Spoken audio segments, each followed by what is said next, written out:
हमेशा मेरी। ख्वाजा असराओं की ज़िंदगी दुखों से इबारत है। इन्हें जीने का हक तो है, लेकिन इस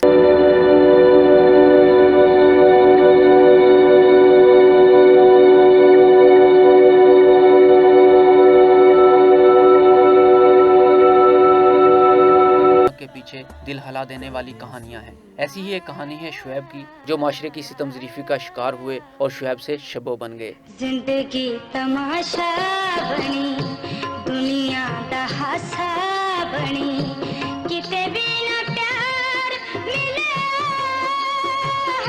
है। जिंदगी तमाशा बनी, दुनिया दा हासा बनी।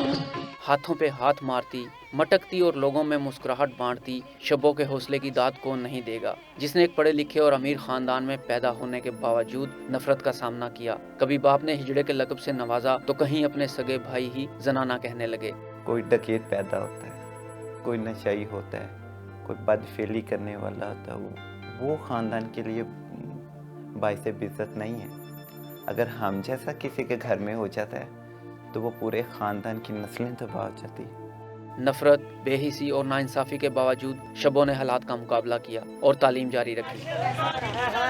हाँ, मैं स्कूल में गई तो मुझे अलहदा बैठाया गया, तो मैं बहुत हर्ट हुई, जैसे एक अंदर इंसान रोता है। माँ बाप की मौत के बाद शुएब के भाइयों ने इन्हें घर से निकाल दिया। बात फाकों तक जा पहुंची तो उन्होंने नाच गाने का पेशा अपना लिया।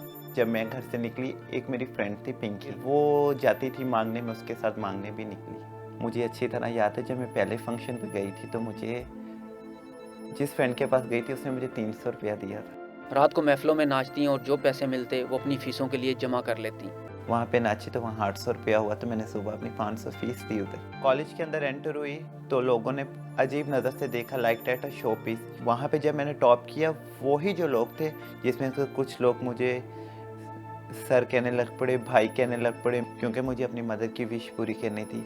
मेरी मदर की विश थी कि मैं MBA करूँ। शबो ने सुनहरे मुस्तकबिल के जो ख्वाब देखे थे वो भी उस वक्त चकनाचूर हो गए जब वो इंटरव्यू के लिए मुख्तलिफ इदारों में गईं और वहाँ भी उन्हें जिल्लत और हकारत का सामना करना पड़ा। मैनेजर के पास के उसने मुझे अपना विजिटिंग कार्ड दिया, तो उसने कहा कि मैं फ़लाँ जगह पे रहता हूँ, ये मेरा हाउस नंबर है, आप मुझे उधर आके पर्सनली मिलना, फिर इस बारे में सोचते हैं। माशरे की बेहिसी से मायूस शुएब ने फिर से नाच गाना को ही अपना मुस्तकबिल बना लिया, लेकिन वो दीगर नौजवान ख्वाजा असराओं को तालीम और रोज़गार के हसूल में मदद करने लगे। जी, मेरे स्टूडेंट हैं, 17 स्टूडेंट्स हैं। मैंने उन्हें हमेशा यही समझाया, बेटा अपनी जॉब्स करो। एक मेरी स्टूडेंट है जो माशाल्लाह ये नेस्ले फैक्ट्री में जॉब कर रही है। एक मेरी स्टूडेंट है जो 3 स्टूडेंट्स हैं वो जो टेलरिंग कर रही हैं, लेडीज़, एक जेंट्स टेलरिंग कर रही हैं। शब्बो दर्जनों ख्वाजा असराओं की स्कूल फीस अदा करती हैं और इनकी हर मुमकिन मदद करने के लिए तैयार रहती हैं। शुएब उर्फ शब्बो आला तालीम हासिल करने के बावजूद माशरती बेहिसी और नाइंसाफ़ी का शिकार हो गई, लेकिन दीगर ख्वाजा असराओं के लिए तालीम और रोज़गार में मदद फराहम करके इन्हें माशरे का कारनामा शहरी बनाना किसी नुमाया कारनामा से कम नहीं। कैमरामैन मोहम्मद शर्जील के साथ हमीद नकीबी।